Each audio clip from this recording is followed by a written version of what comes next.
బైరెడ్డి సిద్ధార్థ రెడ్డిని మాట్లాడవలసిందిగా.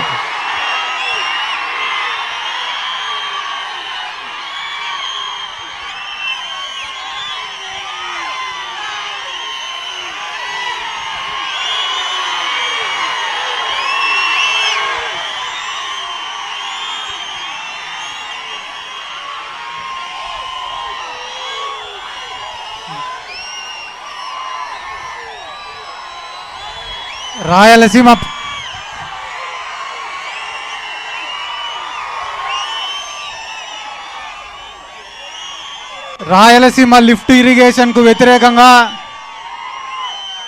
చంద్రబాబు నాయుడు గారు రేవంత్ రెడ్డి చేసుకున్న చీకటి ఒప్పందానికి వ్యతిరేకంగా ఈరోజు ఇక్కడ ఏర్పాటు చేసుకున్న ఈ సమావేశానికి విచ్చేసిన వేదిక మీద ఉన్న పెద్దలందరికీ, ముందుగా సభాధ్యక్షులు కాటసాని రాంభూపాల్ రెడ్డి గారికి, పెద్దలు సజ్జల రామకృష్ణారెడ్డి గారికి, పెద్దిరెడ్డి రామచంద్రారెడ్డి గారికి, అలాగే మిగతా నాయకులకు అందరికీ ముందుగా నా హృదయపూర్వక నమస్కారాలు తెలియజేసుకుంటున్నా. ఒక్కరోజు ముందే పిలుపుచ్చినా కూడా ఇన్ని వేల సంఖ్యలో ఇక్కడ పాల్గొనడానికి విచ్చేసినటువంటి ప్రతి ఒక్కరికి కూడా ముందుగా నా శిరస్సు వంచి నమస్కారాలు తెలియజేసుకుంటున్నా.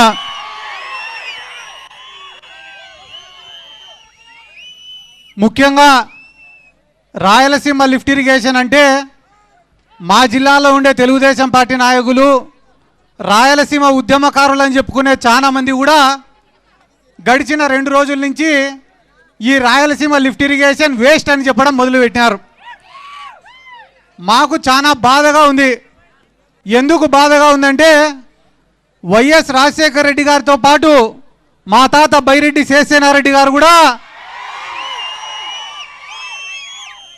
ఇదే పోతిరెడ్డిపాడు విస్తీర్ణం పెంచాలని చెప్పి, పెంచితే తప్ప రాయలసీమ బాగుపడదని చెప్పి ఆ రోజు పాదయాత్ర చేసినారు. ఆ రోజు కథలన్నీ మర్చిపోయినారు. ఈరోజు రాజకీయ స్వార్థం కోసం ఎవరైనా పోయి నీళ్ళు అడిగినారనుకో, అన్న మా నియోజకవర్గంలో ఏ రైతు కూడా నాయకుల దగ్గరికి పోయి నీళ్ళు అడగకూడదు. పొరపాటున ఎవరైనా నీళ్ళు అడిగినారనుకో, టీఎంసీ అంటే ఏందో చెప్పంటారు, క్యూసెక్ అంటే ఏందో చెప్పు అంటారు, హై లెవెల్ కెనాల్ అంటే ఏందో చెప్పు అంటారు, లో లెవెల్ కెనాల్ అంటే ఏందో చెప్పు అంటారు, రైట్ బ్రాంచ్ కెనాల్ ఏందో చెప్పు అంటారు, లెఫ్ట్ బ్రాంచ్ కెనాల్ ఏదో చెప్పు అంటారు. అవన్నీ చదువుకునే మేము కూడా ఏఈలమో డిఈలమో ఇరిగేషన్ ఆఫీసులోనో పనిచేసింది. ఇవి అడిగేటోళ్లకు టీఎంసీ అంటే ఏమో తెలియదు మాకు, కానీ ఆయన ఏ పార్టీలో ఉంటాడో కూడా మాకు తెలీదు. 2 రోజులకు ఒకసారి మమ్మల్ని విమర్శించడం తప్ప ఏం తెలియదు. ఈ తెలుగుదేశం వాళ్ళు ఒక్క పని కూడా చేయరు. చంద్రబాబు నాయుడు గారికి తెలిసింది 2 పని చేయడం కాదు. ఒకటి శిలాపలకం వేస్తాడు, పని ఎవరైనా చేస్తే వచ్చి మళ్ళా రిబ్బన్ కటింగ్ చేసి పోతాడు. మా నియోజకవర్గంలో అందరూ కూడా ఒక కథ చెప్పుకుంటా అంటారు. ఏం రా అంటే వేటగాడి కథ. ఒక వేటగాడు ఉన్నాడంట, భీకరమైన యుద్ధం చేసి అడవిలో పులిని చంపినాడంట. చంపిన తర్వాత పాపం వేటగాడికి కూడా బాగా దెబ్బలు తగిలినాయంట. ఆ దెబ్బలకు ఆ నొప్పులకు తట్టుకోలేక ఆడి నుంచి వెళ్ళిపోతే తర్వాత చంద్రబాబు నాయుడు లాంటి వాడు వచ్చినాడు. ఆడికి వచ్చి ఆ పులిగుండే గోర్లు పళ్ళు అన్నీ ఎత్తుకొని పోయి నేనే చంపినది నేను నేడంతా. అట్ట ఏ ఒక్క పని కూడా ఈ రాష్ట్రంలో వాళ్ళు చేయరు. ఎందుకంటే ఇక్కడ గొప్పగా వాళ్ళు ఏం చెప్పుకుంటారంటే, ఇంకొకటి హెచ్ఎన్ఎస్ఎస్ పనుల గురించి చెప్పుకుంటారు. హెచ్ఎన్ఎస్ఎస్ పనులు ఎన్టీ రామారావు గారిది ఆలోచన అయితే, అడ్మినిస్ట్రేటివ్ శాంక్షన్ ఇచ్చింది వాళ్ళైతే, దానిలో పూర్తి చేసిందంతా కూడా వైఎస్ రాజశేఖర రెడ్డి గారు అప్పుడు ఉన్నటువంటి కాంగ్రెస్ ప్రభుత్వం. అంతే తప్ప చంద్రబాబు నాయుడుకు దానికి ఎటువంటి సంబంధం కూడా లేదు. అలాగనే ఈరోజు మీరు ఏమన్నా అడగండి, తప్పించుకునేటివే ఉంటాయి తప్ప సమాధానం చెప్పారు. లడ్డు గురించి అడిగినామంటే తప్పించుకుంటారు, మనోళ్ళపైన దాడులు చేస్తారు. మా ఊర్లో పాపం అందరు పోయి సార్ యూరియా కొరత ఉంది సార్ అంటే, రే వద్దురా మీకే మంచిది కాదు క్యాన్సర్ వస్తుంది అన్నారు. అంటే ఇంకా ఎవడు యూరియా గురించి అడగకూడదు. ఏం సార్ 18 ఏళ్ళు దాటిన మహిళలకు అందరికి 1500 ఇస్తారంటే, ఏం చేసుకుంటారమ్మా నా దగ్గర ఉంటే భద్రంగా ఉంటాయి అవన్నీ అంటాడు. అంటే ఏ మాట మాట్లాడినా కూడా అబద్ధమే తప్ప ఇంకొకటి లేదు. పవన్ కళ్యాణ్ గారు ఒకరు ఉన్నారు, మీకు ఏ ఆపద వచ్చినా నాది పూచి నన్ను నమ్మి ఆ పక్క ఓటేయండి అని అడిగినారు. పాపం నమ్మి ఓటేస్తే 2 సంవత్సరాలు అయింది ఈ రోజు వరకు మా నియోజకవర్గాల పక్కకు కూడా రాలేన్నాం. ఆయన కేవలం 2-3 నియోజకవర్గాలు తప్ప ఏడ తిరగాడు. కాబట్టి ఒక్క మాట మీకు అందరికీ చెప్పేదన్నా, ఇక్కడ వేదిక మీద ఉన్న పెద్దలకు అందరికీ నా రిక్వెస్ట్ ఏమరా అంటే, రాయలసీమకు కానీ మీ నెల్లూరు జిల్లాకు కానీ ఎక్కడికి నీళ్లు పోవాలన్నా మా నందికొట్కూరు తాలూకా నుంచే పోవాలా.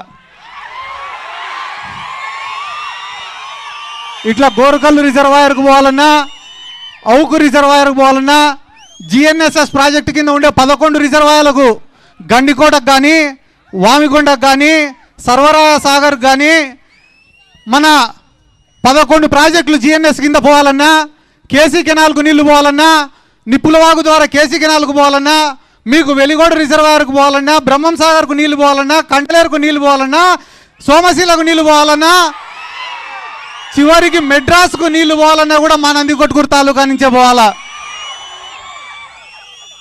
శ్రీశైలం ప్రాజెక్టు కోసం భూములు కోల్పోయింది మేము.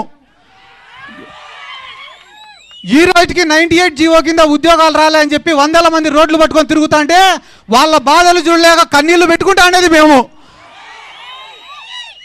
ఇంతమందికి నీళ్ళు ఇచ్చి, ఇన్ని భూములు ఇచ్చి, ఈరోజు మా ప్రాంతంలో నిలబడే ప్రాజెక్టులు ఎందుకు పనికిరావంటే, మాట్లాడే వాళ్ళు మా నియోజకవర్గాలలోకి వస్తే చెప్పులతోటి చీపుర్లతోటి ఖచ్చితంగా తంతామని కూడా చెప్తున్నాం. ఎందుకంటే ఎన్నో ప్రాజెక్టులకు లేవన్నా, పోతిరెడ్డిపాడు కావచ్చు, బనకచెర్ల కావచ్చు, ఇట్లా పోతే హెచ్ఎన్ఎస్ఎస్ కావచ్చు, మల్యాల లిఫ్ట్ ఇరిగేషన్ కావచ్చు, ముచ్చుమారి ఎత్తిపోతల పథకం కావచ్చు, ఏ ప్రాజెక్ట్ వచ్చినా మేము భూములు కోల్పోతున్నాం, సర్వస్వం కోల్పోతున్నాం, ఈ ప్రాంతం ఇడిచిపెట్టి వలసలు పోతున్నాం. అందరూ మాట్లాడుకుంటున్నారు. ముఖ్యంగా మా ప్రాంతానికి వచ్చేది ఏముంది? ప్రతి సంవత్సరం ఒక రైతు అనేవాడు పంటేస్తే నష్టమే. ఇసుపెటాకులు ఆడేటువంటి కన్నా ఒకరోజు మంచి ముక్క పడుతుందేమో, కానీ రైతుకు మాత్రం పండించిన పంటకు మంచి రేటు రాదు. ఒరే మొక్కజొన్న కొనుగోలు కేంద్రం పెట్టండి రా, ఆ మూల నుంచి ఈ మూల వరకు మొక్కజొన్ననే వేసినాం రా మేము అంటే, మొక్కజొన్న కొనుగోలు కేంద్రం మాత్రం పెట్టరు. ఈరోజు కొత్తగా కందుల కొనుగోలు కేంద్రాలు పెడతారట. నేను నిన్ననే అందరిని అడిగినా, ఎందుకు పెట్టినారా కందుల కొనుగోలు కేంద్రం అంటే, అన్న పంట లేదన్నా అందుకని పెట్టినాడు అని అడుగుతా. కాబట్టి ఇంకా పెద్దలు చాలామంది మాట్లాడేది ఉంది.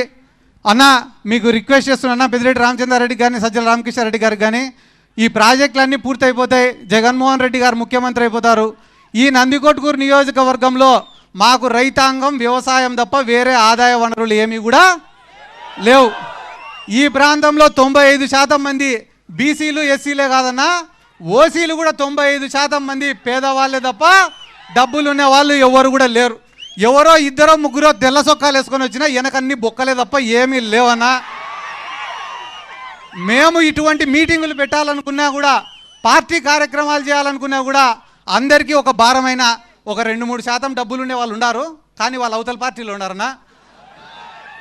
కాబట్టి వ్యవసాయం లాభసాటికన్నా జరగాల, లేదా ఏమైనా పరిశ్రమలన్నా రావాలా, లేదా వ్యవసాయానికి సంబంధించిన పరిశ్రమలన్నా రావాలా, లేదా ఒక అగ్రికల్చర్ యూనివర్సిటీ రావాలా.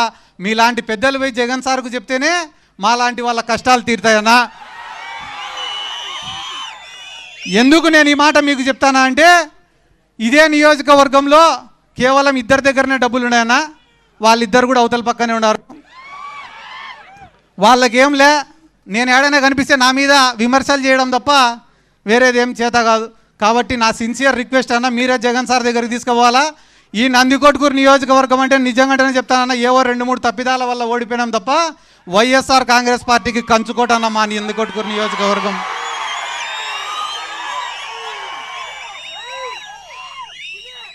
రేపు ఇప్పటికిప్పుడు ఎన్నికలు జరిగినా కూడా భారీ మెజార్టీతో మనం గెలిచడం ఖాయం ఈ నియోజకవర్గంలో. ఎందుకంటే మీకు కేవలం ఒక్కరోజు సమయం ఇస్తేనే వచ్చినటువంటి జనం. కాబట్టి మాకు కూడా ఇంతగా గడిచిన 2 రోజులుగా సహకరించినటువంటి కాటసాని రాంభూపాల్ రెడ్డి గారికి, మిగతా వేదిక మీద ఉన్న పెద్దలకు అందరికీ నా ధన్యవాదాలు తెలుపుకుంటూ, మరొకసారి మీకందరికీ నా శిరస్సు వంచి నమస్కారాలు తెలియజేసుకుంటూ సెలవు తీసుకుంటున్నాను. జై జగన్, జై జగన్, జై రాయలసీమ.